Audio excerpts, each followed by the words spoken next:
Hi, everyone, and welcome to our Berkeley virtual visit. Today, we're excited to share Berkeley with you all. I know there's a lot happening in the world right now, and we really appreciate you taking an hour of your day to spend with us. With that being said, my name is Harmenjit, and I will be the moderator for today's visit. A little bit about me. I go by the she, her, hers pronouns. I'm from Modesto, California. If you're from California, it's in the Central Valley. If you're not from California, it's about an hour and a half away from Berkeley, so not too far. I am a senior, which is so surreal to think about, and I am double majoring in molecular and cell biology with a concentration in genetics and public health.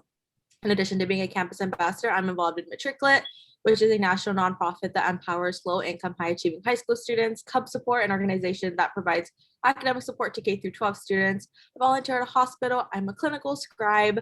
I'm also involved in an organization on campus called Camp Kesem, Golden Bear Orientation, and dabble in a bit of research. And before we dive into today's visit, and I pass it on to our amazing tour guides, we just have a few housekeeping items. Our presentation today will be 40 to 45 minutes long. We'll go ahead and share our student perspective and Berkeley experiences with you all. Please note that the chat has been disabled, so please ask us any and all questions using the Q&A function at the bottom of your screen. In addition to the campus ambassadors you see here on your screen, we have several campus ambassadors on the back end that are super excited to answer all of your questions. So once again, please ask us any and all questions. I know some of you might be doing that college research. Perfect time to get your college research kickstarted by getting your questions answered by a current Berkeley student. You'll also be seeing short polls pop up on your screen throughout the visit. Since we're sharing our information with you all, we'd love to get to know you all a little bit more, so please go ahead and participate in our short polls. Also, please note that we do have recorded virtual visits available on our website if you'd like to check those out after today's visit. And once again, keep in mind that this is from the student perspective and that today's presenters are not representatives of the admissions or financial aid departments. If you have any specific questions pertaining to those departments, you should reach out to them directly. And we actually have a separate admissions presentation if that's something you're interested in. Finally, we'll be ending the tour with a Q&A where we'll go ahead and answer some of your questions live. So once again, please ask us any and all questions. We're here to answer them all. And I know I've been talking a lot, so I'll go ahead and pass it over to our two amazing guides leading our tour today. Hi everyone, my name is Lena. I am so excited to show you around our lovely university today. My pronouns are she, her. My hometown is a small little town in New York, but I've lived most of my life in the Bay, and currently my family lives in Half Moon Bay. I am a senior right now, which is also wild to think about. My major is film and media studies, and I'm involved in a lot of different areas on campus, including our business careers and entertainment club, Delta Kappa Alpha, which is a cinematic fraternity on campus. I do a lot of marketing for startups and tech companies around the area, as well as some internships in entertainment and marketing around the Bay and LA, and I'm going to be starting at Snapchat this summer. Hi, everyone. Thanks, Lena. My name is Lauren. I go by the pronouns she, her, hers, and my hometown is Temecula, California, which is in Southern California, about an hour north of San Diego. I am also a rising senior, so we have all of the seniors in the house today. I'm majoring in political science, and outside of school, I'm involved in ASUC Superb, which is an entertainment club on campus. We put on various events for the student body, from concerts to comedy shows, trivia nights, anything fun you can imagine, pretty much. I'm also in the Cal ACLU, and I was involved in the fall program for freshmen my freshman year. So if you guys have any questions regarding that, please put them in the Q&A and we'll be happy to answer them. Yes, Lauren, Superb is so cool. But enough about that. Let's go on to welcome you all to our lovely campus, UC Berkeley. As you can see, here's some hints, some little intros into what student life looks like here. We can see the bustling academics on the top left, and of course that more chill, laid back student vibe as we enjoy our beautiful campus on the top right. And on the bottom right, you can see a poster for our celebration that we celebrated 1 year ago, which is that we let women in our university 150 years ago, which is insane because that's actually longer than women have had the right to vote. So very crazy facts. Actually, just 2 years after the university was created, the Regents Board voted unanimously to let women in, and ever since, female bears have been changing the world.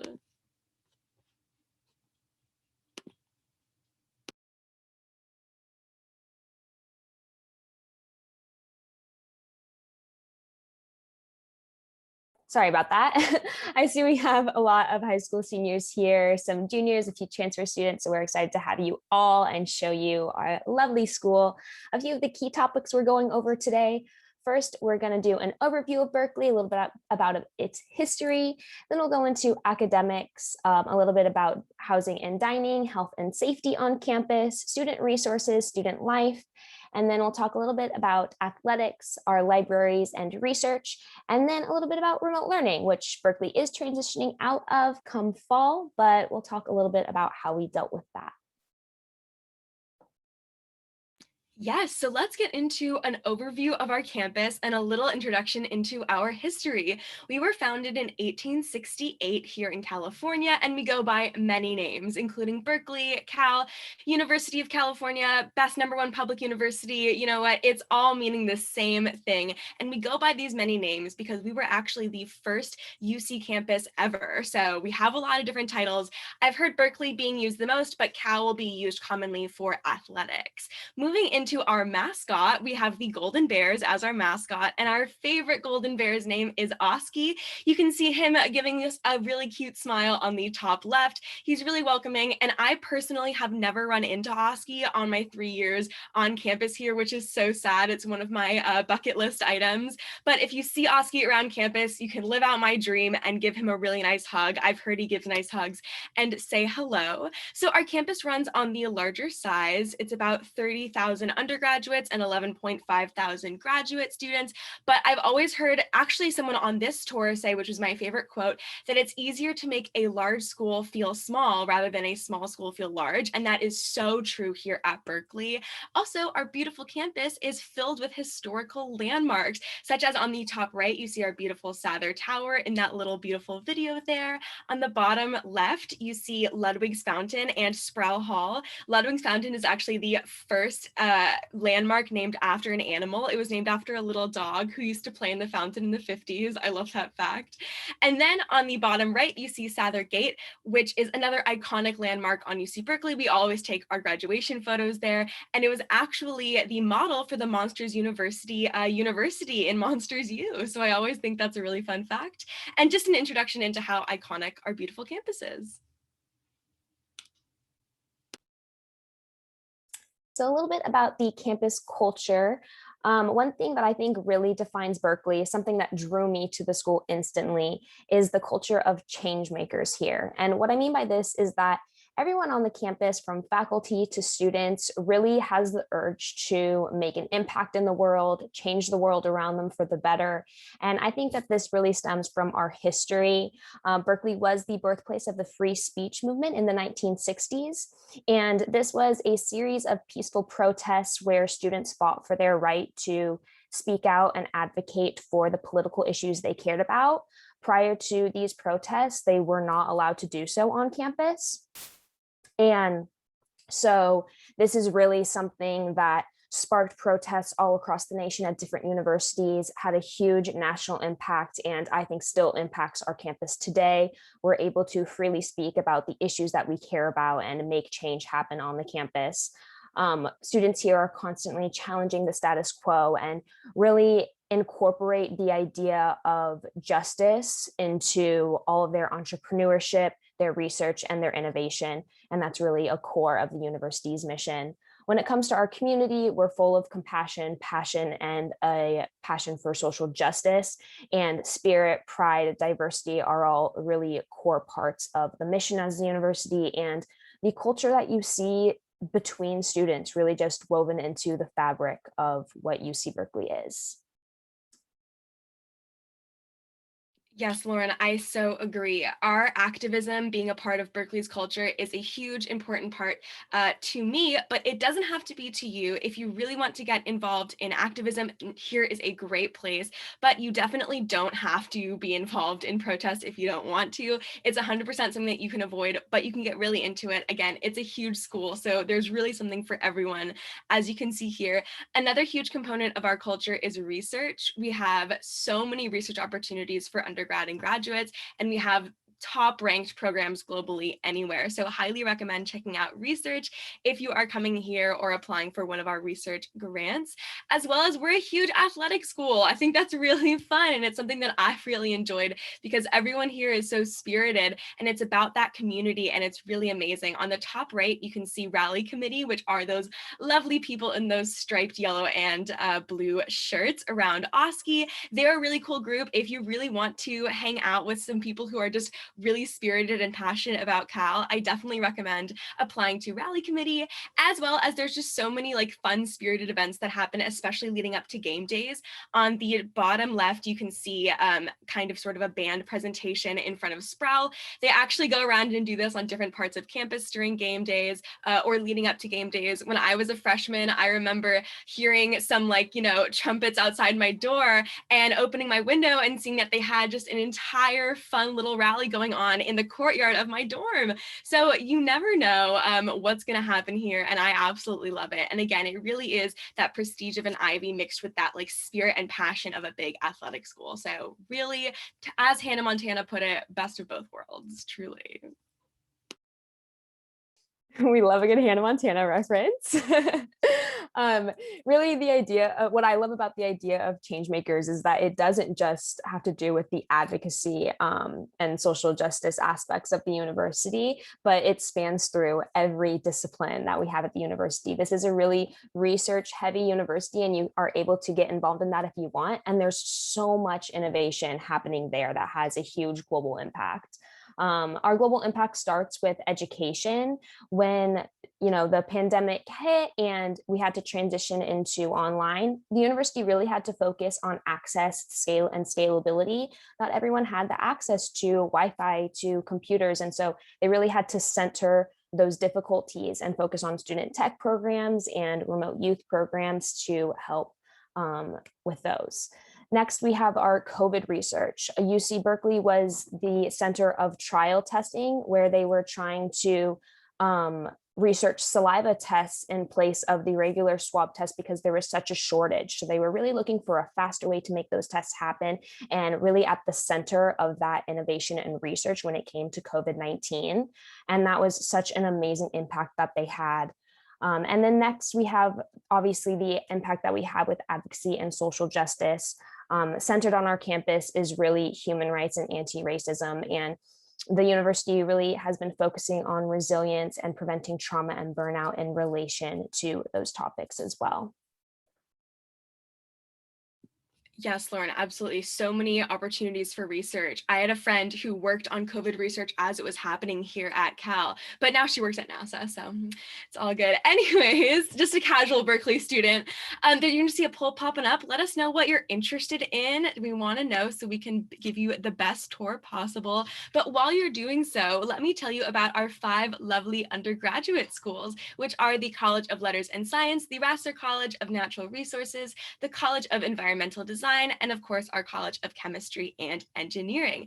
Now, if you want to transfer in between the Letters of Science, Vassar College of Natural Resources, and the College of Environmental Design, it is fairly easy. If you feel like you don't like one major and you want to go into a different school to try a different major out, that's going to be fairly easy for you. However, it is a little bit more difficult to apply into and out of once you've gotten in the College of Chemistry and the College of Engineering. So we really recommend applying directly to the College of Chemistry and Engineering and or engineering if you are applying to those colleges. But if you feel like you want to take a minor or any classes in any college that we have listed here, you totally can, no matter what college you're in. So if you want to do, let's say you're an English major, but you want to do a chemistry minor, you can totally do that. And you should, because that sounds really cool. So. Before I get into the College of Letters and Science, remember that we have that Q&A function if any of you guys have any questions related to academics as we continue to talk about them. We have some campus ambassadors on the back end that are eager to answer. So the College of Letters and Science, this is the largest undergraduate school that we have. It is 3/4 of the undergraduate population. It is what I am a part of as a political science major, and it's made up of 5 divisions. There are arts and humanities, the biological sciences, mathematical and physical sciences, social sciences, and undergraduate studies. It's made up of 80+ majors. And actually 17 out of 25 of the Nobel Prizes that Berkeley faculty has is from the College of Letters and Science. I absolutely love being a part of this college. It's one of them that has actually 7 breadth requirements. And so I was really able to explore different topics from, even though I'm a poli-sci major, I was able to explore some of the biological sciences, some of the math and the arts and humanities, and really make sure that poli-sci was what I wanted to do before I declared that major, because I had these breadth requirements. And I just think there's such a wide variety of things in this college to explore, from language to arts to science, and it's just really great. And the faculty is so inspiring and amazing, as is all Berkeley faculty, but I'm a little biased towards the College of Letters and Science. Lauren, I have to agree. I am a huge Letters and Science stan, as I also go there as well, but I cannot wait to tell you about the Vassar College of Natural Resources, because when I tell you the people in this college are on a collision course to change the world, they truly are. So this college has an environmental focus, but you can really study in a lot of different areas and disciplines. So the disciplines that they have here in this college that they focus on are the biological sciences, nutrition and toxicology, ecosystem management, interdisciplinary studies, which is a really cool kind of build your own major. So you can take some different disciplines and interests and sort of combine them in your own major. Really cool, highly recommend. The social sciences, and of course, economics and policy. So their main message here is to focus on sustainability and social justice and sort of integrate that into everything they do, which I think is so special because, as they say right here, they are really trying to see the bigger picture and make a better world. And I truly believe that's true. My friend, who is an environmental econ major, was actually part of the committee to help the university divest from fossil fuels, and the chancellor acknowledged climate change. So they are really doing big things here, and I hope you will consider it. Yeah, the College of Natural Resources is really incredible. I have a roommate that's in CNR. And one thing that she says is like, even though they're focusing on such intense topics with sustainability, it can be really daunting, but it seems that the faculty there really focus on how much opportunity there is to innovate there instead of how daunting it might be, which I think is really incredible. And you're right, they really are on a collision course to change. It's incredible. Another college that I always fangirl over, I'm obsessed with this college, not a part of it, I just think it's super cool. It's our College of Environmental Design. And one thing that makes it awesome, of course, is that it is ranked 4th globally for architecture. And it's the smallest college at the university. It's approximately 650 students, and it's made up of 4 majors. There's architecture, landscape architecture, urban studies, and sustainable environmental design. And their motto is craft ecologically sustainable and resilient, prosperous and fair, healthy and beautifully built environments. And I think that this really shows in their building, Bauer Worcester Hall. It's a very simple, straightforward building, but it's like the best of the best in the way it's built, and it's used to actually educate the students going to the college on what a perfect building really looks like. And something that I think is so cool about it is that there's so many aspects of it that are meant to be sustainable and lead to more energy efficiency, which is just so cool to me.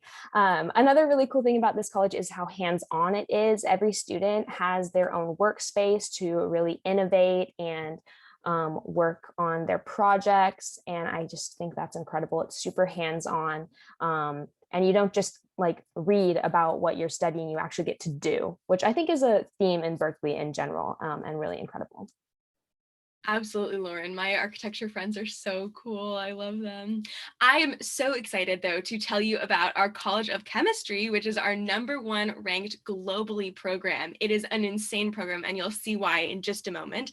It is around 1,000 students large. We have 3 majors, which is chemistry, chemical engineering. It's important to note that the chemical engineering major is in this college, not in the engineering college, and of course, chemical biology. And the main stresses of this college are innovation and research. And the reason why we're ranked number 1 globally is because we discovered 16 elements, which is more elements than any college will discover in our lifetime. So I think that is really, really cool. A couple of the elements discovered in this college include berkelium, californium, and seaborgium, the latter of which was named after Glenn Seaborg, a researcher who researched with the university for over 50 years. And his last name is actually an anagram for Go Bears. So it was kind of meant to be. I love it, right?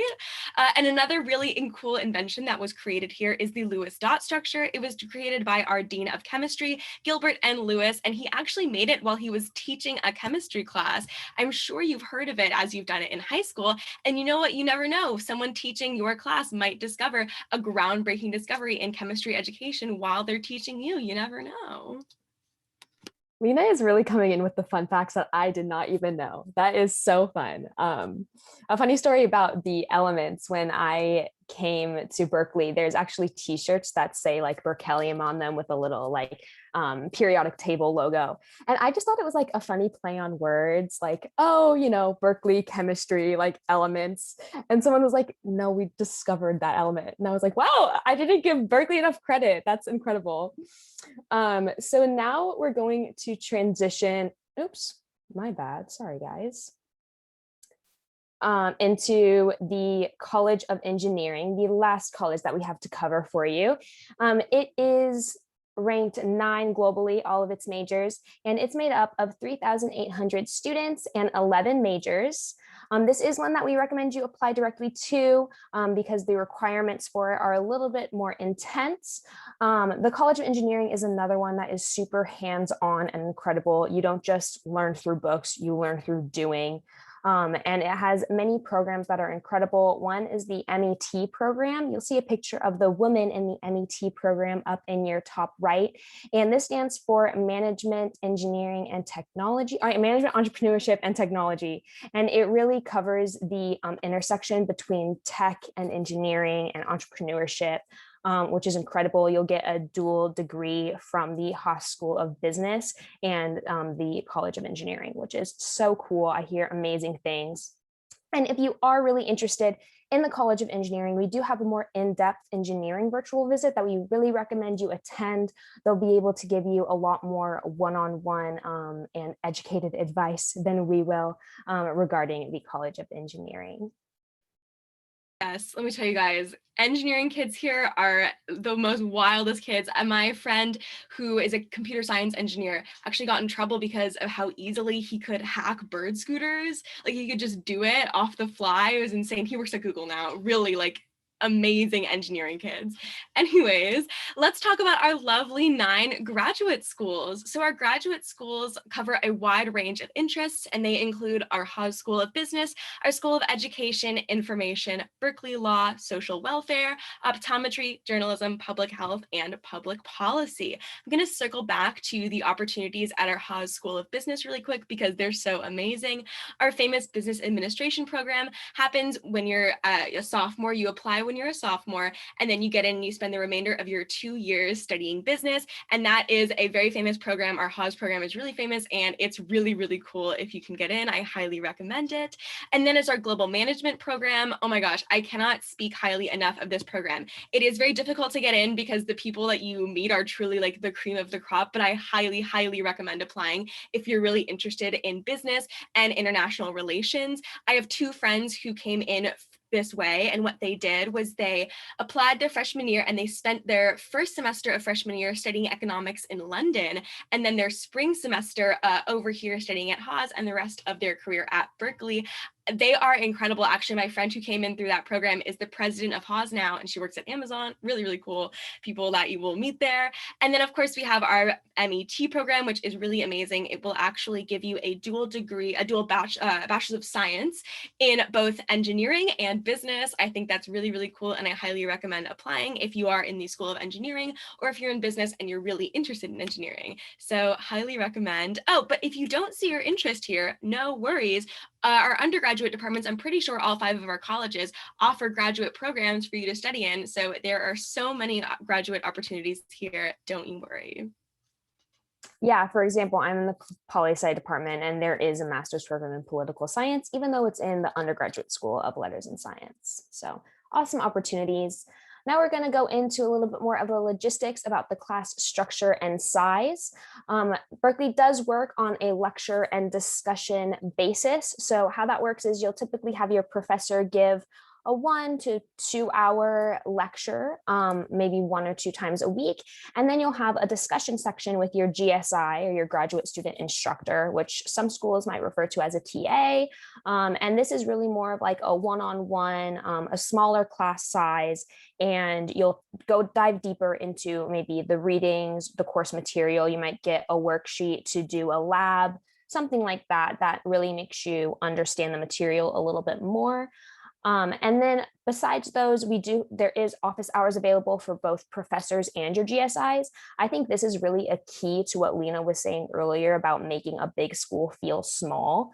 Office hours are such an incredible resource to get that one-on-one experience with your professors or your GSIs, and either ask questions about the class. If you're struggling, ask for that extra help that you need, or just talk about life or your professor's career if you're really interested in that, get to know them a little bit more. Such a great opportunity that I think not enough people take advantage of, including myself. I need to take more advantage of them. As far as class size goes, it is a 19-to-1 student faculty ratio, and 81% of our classes do have fewer than 50 students, especially with our upper division classes. For my major specific poli-sci classes, I really haven't had more than 60 to 75 students in a class. So it really is that one-on-one experience that I like. And then as far as resources goes, we do have a student learning center where you can get one-on-one tutoring. You can also get help with your writing through their writing center, which is super helpful. You can go to them, and if you're struggling coming up with a thesis, they can really help you out or show you how to better organize your writing and help you with that.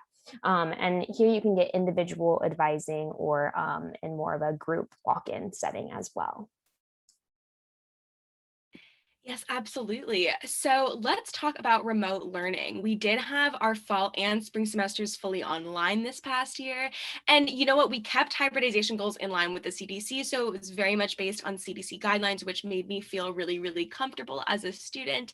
Our academic experience was kind of great. I really liked it. I'm a kind of person who likes to take control of their own schedule, and that was really nice for me. But if you're someone who really likes having that synchronous vibe of having a really set schedule, we had synchronous classes, we had synchronous discussions, tutoring, all that stuff. So it really felt like we had all the resources available to us, including the schedule online. Whether you liked it, whether you like that, or you like being able to control your own schedule, it was really a choose your own adventure situation. And I really, really appreciated it. Every student got a Zoom Pro account, which was great because they don't cut you off after those 40-minute meetings, which was awesome.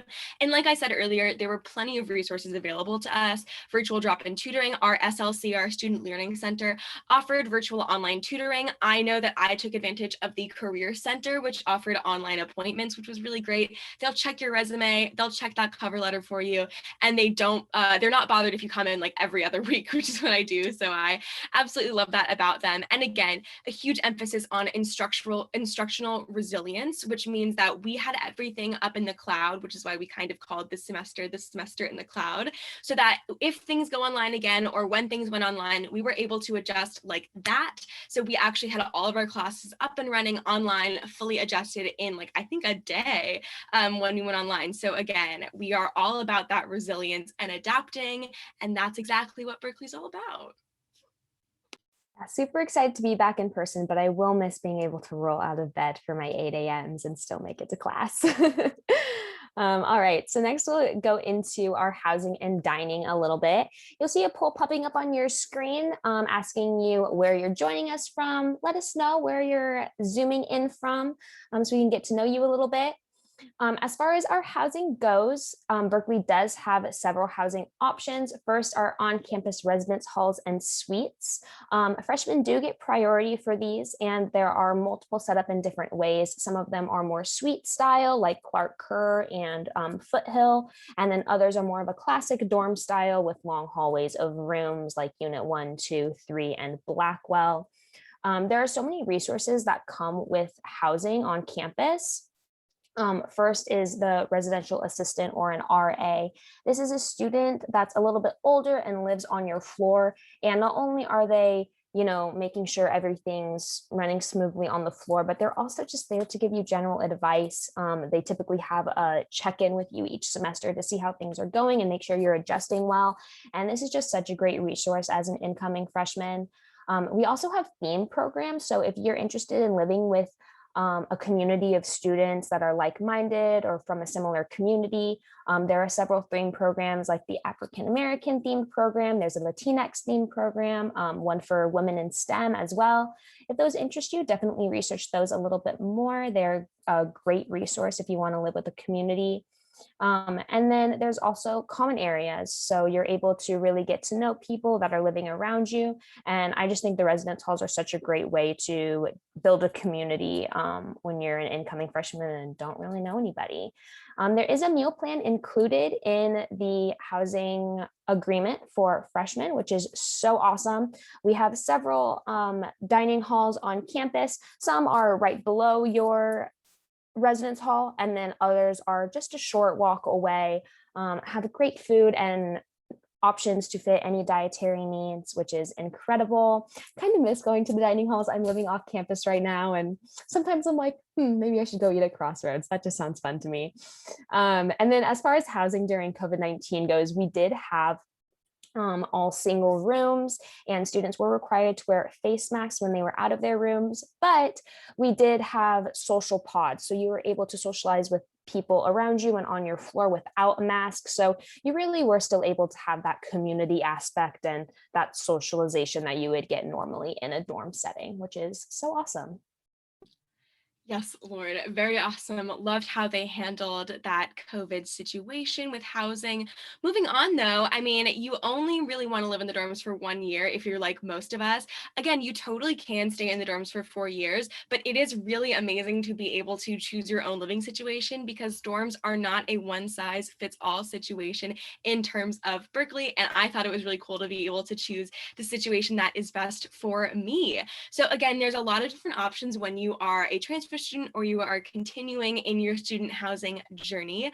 There can be campus housing. So again, you can go into the dorms, international house, which is a really cool place centered around international kids. And you can even stay there if you're not an international kid and you just want to meet globally experienced people. I also hear they have great dining there. So check out their dining hall if you're ever around. We have affiliated properties like something like Garden Village, which is an apartment complex owned by the university. It's a couple of blocks away from campus, and they're really, really nice, but they're apartment style living. We have off-campus apartments where you can just look on the Berkeley Housing Facebook pages and find yourself a really, really nice apartment. That's what I did both 2 years. I've actually lived in houses with my friends both 2 years. There are co-ops. So co-ops are really great if you're looking for that social environment and really cheap housing, as well as just being in this community. Co-ops are awesome, as well as Greek housing. If you're really looking for that social aspect, about 12% of our community right here in Berkeley lives at Greek housing. So that is awesome. And so me personally, on my sophomore year, I lived with 7 of my other friends in this house. It was awesome. We cook meals all the time, but don't worry if you're not a chef, because we can get a meal plan no matter what, wherever you're living. And of course, if you have any more questions about living at Cal, you can visit our housing website, housing.berkeley.edu. All right, now we're going to transition into health and safety on campus, starting with health services. University has such amazing resources as far as health goes. The center of that is going to be the Tang Center, which you can see in the bottom right corner. This is where you really go to for any of your health needs. There's urgent care, primary care, physical therapy, as well as psychological counseling, which is so important, especially when you're just like deep in academics and stress. It's so important to keep up with your mental health as well. Every student is automatically opted into our student health insurance program, or what you'll hear referred to as SHIP. And this, you can opt out of this if you're on your parents' insurance, for example, like I did, but everyone is automatically opted into it. So no need to worry about insurance on campus. And even if you're not under the student health insurance, you still get access to all of the amazing benefits that they have on campus. There is COVID testing and tracing as well. This I took so much advantage of this year. Me and my roommates, it was like a constant routine every single week. On Tuesday, we're going to get our COVID test at 8 in the morning, get it over with. And so this is such an amazing resource that I'm sure will continue even as testing kind of slows down and people get vaccinated. It'll still be around. And then the Tank Center also has FAQs, webinars with different health tips and stuff like that if you need any of those additional resources. Path to Care is a program focused on sexual assault survivors. So if you need those resources, they are there. And the university really focuses on making an environment that is helping and trying to prevent those instances. There's also optometry eye care with the Graduate School of Optometry. You can get like $5 eye exams, which is so awesome. And then there is just general stress relief. So on campus, there's several different organizations that put on different mental health events. One of them is Pause for Mental Health. It's a student org on campus that has a table set up on Sproul Plaza with like little puppies that you can come by in between classes and pet. Maybe you'll probably be too involved with the puppies and miss a few classes. It's just, you can't help it. They're so cute, but it's really nice to have it there, especially when you're like me and miss your pup back home. And then there's also Llama-Palooza, which I haven't been able to attend yet because of the COVID semester, but on the Glade, they'll have just this field of llamas that you can go and pet and have that little bit of stress relief. It's a super fun event that I am so excited to see. Hopefully we get to see it happen this year. Lauren, Llama-Palooza is 10 out of 10 recommend. I hope you can go this year. I know that I was really concerned about health and safety coming here. I know my parents were really concerned, mostly them. So I want to give you guys some comfort in telling you how the university has personally made me feel safe with all of our safety features here on campus. So in general, we have our UCPD on campus. We have about 60 trained student employees and 40 police officers. We have over 100 blue light poles on campus, which means that you can't really go anywhere on campus without seeing one of them, which is really comforting to me. What happens with blue light poles is that if you feel unsafe in any given area, you just press the button on that blue light pole, which has a big blue light on it, and then a university police officer will be there within 60 seconds. We also have a text and email warning system called UCP Warn Me, which gives you texts and emails whenever anything is happening around campus, you know, from traffic jams to a pipe burst in this building, we will know about it, which is great. Our residence halls are also really secure. They have a 3-point security check-in system, which means that you need a key to get into the building itself. If it's after hours, you'll need to check in with a student employee at the desk. Then you need a key to get into either the stairwell or the elevator, and then you need a separate key to get into your room. So it is very, very safe over there. Don't worry about it. And we have our night services as well. So let's say you're studying too late at a library and you need to walk home. You can look at the back of your Cal ID card and call the number for Bear Walk, which is open from 7:30 to 3 in the morning. Dusk until 3:30 in the morning. And a trained, radioed, and uniformed student ambassador will walk you to wherever you need to go. And you get a friend out of that. So I absolutely love it. And then our night safety shuttle, which opens at 7:30 until 3:30, will take you anywhere you need to go on campus. A lot of really important stops. And then if it's after hours, it will sometimes take you right to your door. So I definitely recommend taking advantage of our night safety services. Yeah, I absolutely take full advantage of the night safety services. As someone who's afraid of the dark, I really take advantage of them and love them so much, especially Bear Walk. It's so accessible, and I just think it's the best resource ever. You don't feel alone. You get to have a little convo with someone else. Super nice. So next we'll go into a little bit about student resources. There's so many resources on campus that I think some people don't even know about and take enough advantage of. They're so incredible. First, there's the Cesar Chavez Student Center, where most of these are located in. You can find a lot of support here. There's centers for educational justice and community engagement for several different communities. Like I listed before with the theme programs, there's African American Center, Latinx Center, Asian Pacific Islander, any community you're involved in. If you need extra help or communicate issues, then you can do it here. We also have the Associated Students of the University of California, or what you'll hear referred to as the ASUC. This is our student government, and the offices in the ASUC really advocate to the university on behalf of students, which is so incredible. And as a student, you're able to get involved in those, and I highly recommend it. A really inspiring group of people that's really trying to make change happen on campus for the benefit of the student body. There's also the Transfer Student Center. I know we had a few transfer students on this visit, so that's an amazing resource for you, and the Center for Undocumented Students, which is so important. As far as further support and equity, there's also the Disabled Students Program, or DSP. And this will give students that need it a little bit of extra help. So if you're someone that would benefit from extra time on your exams or a note taker, then these are things that you can have access to if you need that extra support. And then lastly, located in the MLK Student Union, there is the Basic Needs Center. So if you are ever struggling to meet your basic needs, whether that's food, housing, you can go to the Basic Needs Center and have help with those things, which is so important that the university provides this. And I'm very thankful for that, for sure. Absolutely. So many important resources. But let's go a little bit beyond academics and talk about our student life. So we have over 1,000 registered student organizations on campus, and those are just the registered ones. Like, there are so many. I promise there is something for you to get involved with. I highly recommend it. It's what made my college experience so great. And of course, volunteering is a huge part of our campus. I highly recommend joining the Berkeley Project, which is a huge coalition of Berkeley clubs and organizations and individuals here on campus that will come together every semester to help one singular cause. I absolutely love it.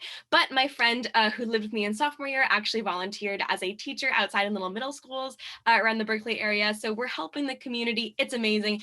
I highly recommend checking out our volunteering opportunities. And of course, you can be employed on campus. I highly recommend getting a job at the school. I mean, we work on campus right now as campus tour guides. I highly recommend this job. Really great job. But I also, before I was a tour guide, worked at the Haas Business Library as a student assistant. Also highly recommend that job. A really great way to learn about our campus and our libraries.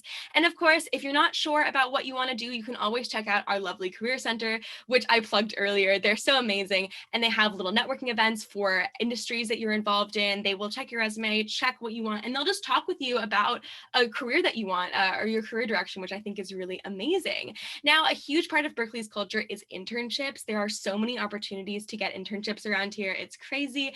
Of course, we have San Francisco and Silicon Valley right on our doorstep, which means that if you are interested in tech, business, consulting, literally anything, you can totally get internships around here that will change your life, both professionally and personally. Even if you're not, I'm someone who's really into entertainment, and I have gotten such an amazing career out of just being here, which I didn't expect. So really recommend.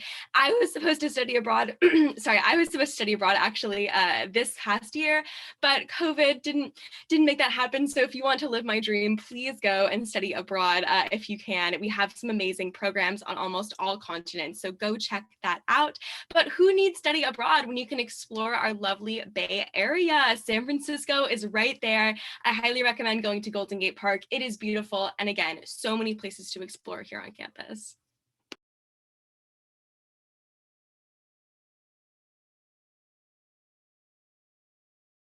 So sorry about that, you guys. My computer just went off the wall.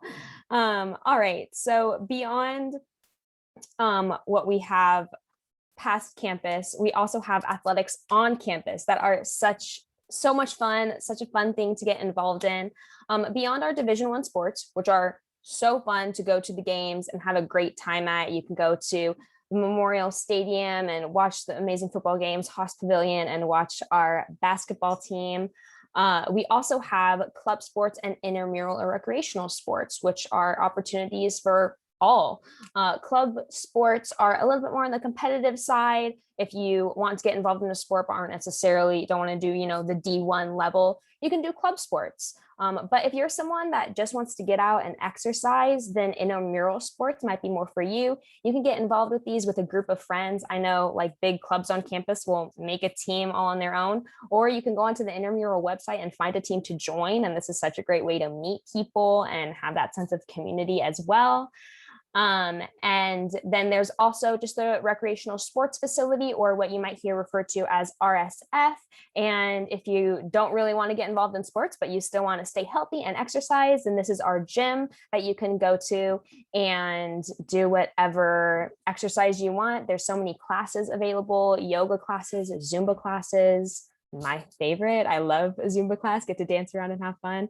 But yeah, our athletics are really a huge part of the school, like Lena was talking about earlier, and such a huge part of our spirit. And actually, the students of Berkeley have accumulated 207 Olympic medals, which is so incredible. I can't even fathom. So incredible. Yes, I love me a good Zumba class, Lauren. So let's talk about a little bit more remote resources in terms of community. We have had a lot of really amazing social media networks here. Our Facebook groups are legendary. They've definitely helped me stay in touch during quarantine. We also are just innovating in that space as well. Like Berkeley students are always innovating.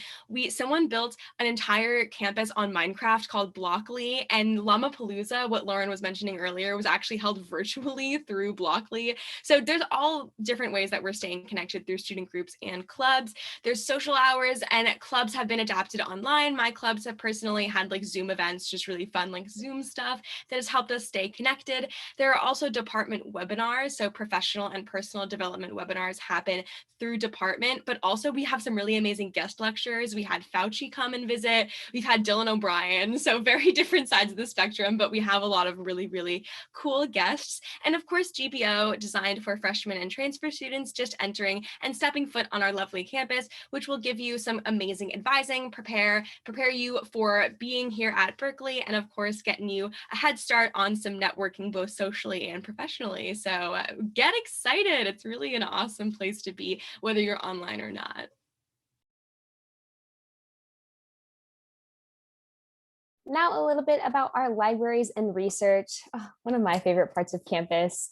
We have 24 official libraries on campus made up of 13 plus million volumes, which is so absolutely incredible. The libraries are such a great resource, and you actually have access to what our libraries have online as well. So even remotely, we are able to have access to our libraries through a website called OSCICAT, and you can look up whatever you need and find things through there, which is so amazing. You can see our beautiful university library, which is one of the many in the top left. And this is actually home to Main Stacks, which is located underneath the Glade, which is like so cool. It's wild. And then we have obviously research. We're such an intense research university, which is so incredible. Again, you really get that hands-on experience. And the research isn't just a opportunity for graduate students. We do have undergraduate research, which is most notably known as the Undergraduate Research Apprenticeship Program. This is one of several ways that you can get involved in research as an undergrad. This you'll hear referred to as URAP. And how this works is you can go onto the URAP website at the beginning of a semester and apply to up to 3 research opportunities, and hopefully you can get involved in one of them. And just so you know, just because it says research does not mean that it's only for STEM. It's really for every discipline. So I am really looking forward to getting involved in some research this next semester as a poli-sci student. And then there's also departmental opportunities. I know a lot of people that have gotten opportunities straight from their professors. The professor might be like, oh, I'm looking for someone to get involved in this project, and they're able to get involved like directly through that. Which is so awesome. Our professors are really innovating and getting involved in amazing research, and they want their students involved in that as well. So many different ways to find opportunities that way. Absolutely. I had a friend whose research project was discovering a new pigment of pink. So I thought that was really cool. Yeah, really fun. But let's talk about our amazing alumni and professors here. We have Stephen Chu, the former US Secretary of Energy, Jennifer Doudna, who won the 2020 Nobel Prize in Chemistry, who's currently researching here right now. Beverly Cleary, RIP, she just recently died. She is a children's books author of the Ramona Quimby series, personally made my childhood. Chris Pine, you know him. He was actually a gender and women's studies major in college. So ladies, Chris Pine, let me tell you. Janisha Adams Ginyard, definitely an amazing actress. Black Panther, ever heard of it? Steve Wozniak, again, co-founder of Apple, ever heard of it? And of course, the Alex Morgan, the Women's World Cup winner. So again, a huge breadth of amazing alumni in all different fields. You can be successful really whatever you're doing here at Berkeley.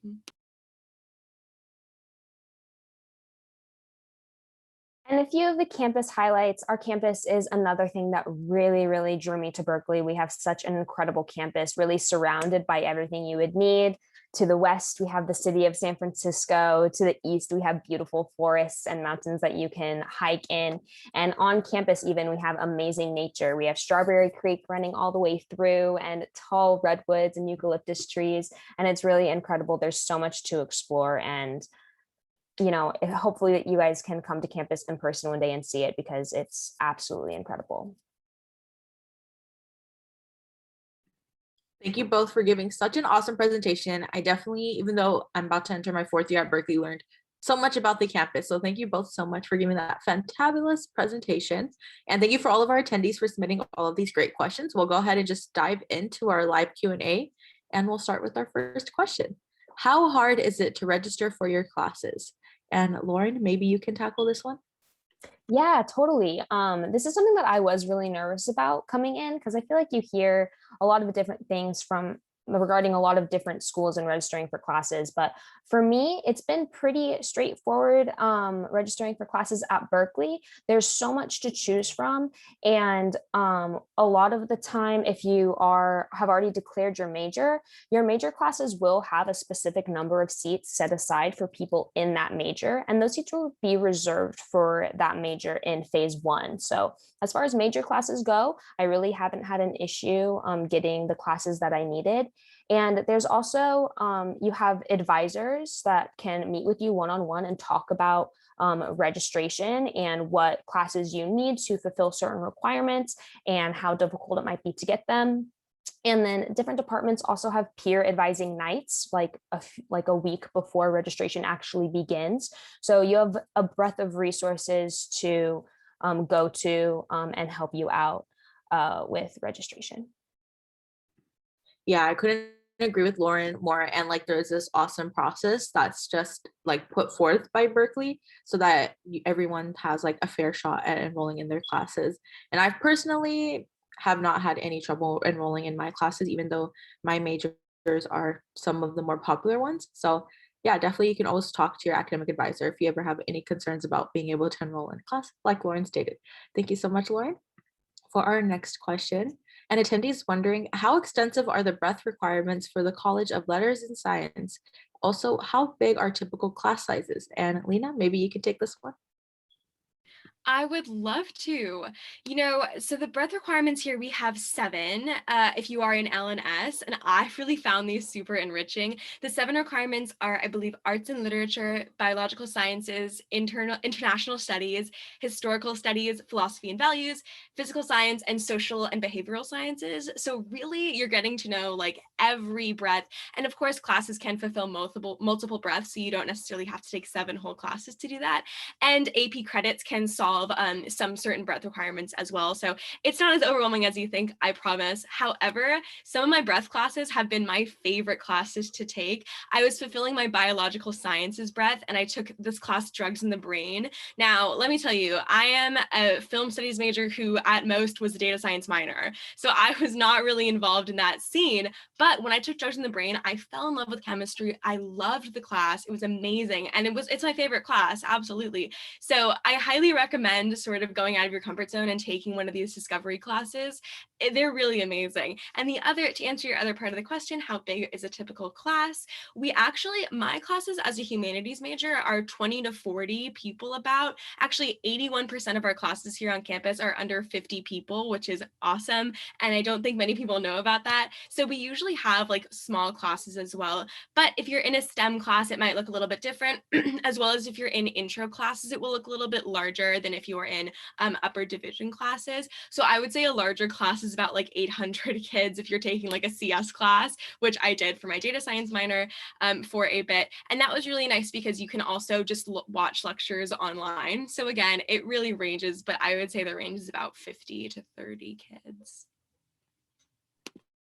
Yeah, I completely agree with everything Lena said. She gave a completely comprehensive overview, and I completely agree with breadth being some of the most amazing classes I've ever taken. A lot of my classes are heavily STEM based, and so taking these breadth classes really gives me an opportunity to get that holistic education.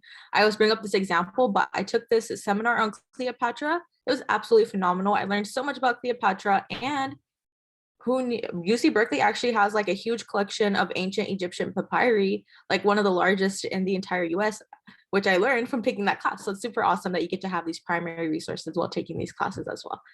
Thank you so much, Lena. For our next question, an attendee states that they're going to be in the area of Berkeley this summer, and they're wondering what's one thing that they have to see in campus or on campus. Oh, and Lauren, maybe you can take this one. Yeah, sure. Oh my gosh, there's so much. I absolutely love the campus, but I think that the Glade is probably a very central part of campus that you'll probably be spending a lot of time on when you go here. People will chill out on Memorial Glade all day long, and you can, play spike ball, you can hammock in between the trees, you can read, you can study, really whatever, have a cute little picnic. And that area of campus really gives you a view of like multiple campus libraries surrounding it. The University Doe Library is right to your left, and then the Campanile is behind you, looking as beautiful as ever. So you're really coming at a great time of year. The skies will be blue for you, and I definitely recommend chilling on the Glade for a few hours. It's incredible. Yeah, I completely agree with Lauren's recommendation. Literally, the UC Berkeley campus is so scenic, and then Berkeley in general is just a fantastic city. Can't go wrong with going anywhere, but must-see is definitely Memorial Glade, stopping by the Campanile, just looking at the iconic Sather Gate, some iconic things on the campus that I encourage checking out. And for our last question of the day, which I think everyone will benefit from, it's a really great question, your Berkeley story. So what were some of the reasons you decided to commit to Berkeley? What makes Berkeley unique? And we did get a question about a favorite Cal tradition, so maybe you can tie that in as well, but we'll go ahead and start with Lena. Okay, thank you so much, Harmenjit. I can't wait. So I actually came to Berkeley for business. I was going to be a business major, and I was really attracted to the programs that they offered. I thought it was amazing. I have always wanted to do entertainment and business, but I thought that I had to choose because I wasn't really aware of other paths in life. So I was like, you know what? Okay, I'm going to commit to business. I'm sorry if film and media, love you guys, but we can't do this right now. So I came to Berkeley, and I actually suffered from really intense imposter syndrome and really bad anxiety for my first 2 weeks here. My roommate didn't come for 2 weeks, so I was very alone. I shut myself down. I fully was not involved in the campus at all, and I was really having a bad time, as you can tell. But then one day, I think it was the second week, I was in class and I saw this flyer for a business entertainment club, and I was like, oh my God, that exists? You can do business and entertainment at the same time? And I was so excited about that opportunity that I rushed back to my dorm without thinking about oh my God, I'm anxious, or oh my God, I'm not good enough. And I got into business casual, and I ran to the info session, and I met my best friends there. I met a new career that I fell in love with. I met, just my confidence again. And I rushed other clubs, and I got in, and I ended up having the best freshman year of my whole life. I would not change anything. And I love this campus so much. And I think that's really indicative of my Berkeley story and what Berkeley is to me, which is discovering new paths, careers, even identities that I didn't know about, or wasn't honest with myself enough to just explore and discover. And Berkeley really helped me to come into that. So I love Berkeley so much. I think you're gonna find passions that you didn't even know about if you come here. And yeah, I can't recommend it enough. Thank you so much for sharing, Lena. Lauren? Yeah, I think that me and Lena's stories actually line up interestingly. I knew Berkeley was my dream school from day one. It's where I wanted to go with its history of political advocacy and me knowing I wanted to be a poli-sci major. It just made sense. And I loved the Bay Area. And then, that day in, April came and I got the email and there was no confetti. I was waitlisted actually. And I really had to shift my entire idea of what my future looked like. I had to commit to a different school and get my mindset on that. And then a few months later, I luckily got off the wait list and I was so excited. It was instantly like, okay, yes, like dropping this other school, I'm going to Berkeley. Like this is where I'm meant to be. And I knew that. And then when I got here, it wasn't necessarily like the instant connection that I had expected and had like built up in my mind. I was having a harder time meeting people and I didn't feel that instant sense of community. And it wasn't until I was walking down Sproul Plaza and I was looking at all of the clubs I could join and I found Superb. And I went and interviewed for them and I got in, and they instantly welcomed me with such open arms, made me feel like I belonged so much. And I found that sense of community that I had expected and had been looking for. And so that's really what made me, fall back in love with Berkeley and want to stay, is because it was the strongest sense of community I had ever felt, even though it took me a while to get there. So just learn from that, learn from my story, is get involved in clubs and really put yourself out there, because that's your college experience is what you make of it. And there's so much opportunity at Berkeley and really something for everybody. And you just need to find that little niche community that you're a part of. And it's going to be the strongest community you've ever felt. Awesome. Thank you for sharing. I always love hearing everyone's Berkeley stories because everyone's journeys are so unique and so different. And that's what makes Berkeley such an awesome place. Everyone's unique from their own communities. It's just like this awesome melting pot of the entire world, actually. So thank you both for sharing your Berkeley stories. And thank you, attendees, for sticking with us. Just before we let you all go, here are some resources to stay in contact with us. We have our UVisit tour, which you can find at uvisit.com/Berkeley. I highly encourage checking this out because our campus is currently closed in alignment with public health guidelines. And this tour is extremely immersive. It's just like being on campus, and you can find more information about that at uvisit.com/Berkeley. You can follow us on Instagram at @VisitUCBerkeley. If you still have a question, maybe something just, popped up after hearing those amazing Berkeley stories, you can email tour@berkeley.edu and a student ambassador will answer your question. So once again, from the student perspective, you can go to Bear Talk blog at beartalk.berkeley.edu to learn more about what's happening in the day-to-day in the life of a campus ambassador. And we have more recorded virtual visits available on our YouTube channel at Visit UC Berkeley. So like I said, every UC Berkeley student is unique. Everyone has different perspectives. So maybe you want to see some more perspectives, you can check that out at Visit UC Berkeley. We recently celebrated 150 years at Women. You can learn more about that at 150w.berkeley.edu. We do have a separate admissions presentation. You can learn more about that at admissions.berkeley.edu/visit. And last but not least, we have separate student panels, which are kind of like that Q&A we just had. So if you were a fan of that, highly recommend signing up for that. And we also have a separate engineering visit at visit.berkeley.edu. And once again, thank you all. Oh, glitch. Well, once again, thank you all for joining us today. We really appreciate you taking an hour of your day to spend with us today. And before we go, we just want to leave everyone off with a nice Go Bears. So if on 3, ambassadors, you'll unmute yourselves and we'll go ahead and give our attendees a great Go Bears. 1, 2, 3. Go Bears! Go Bears!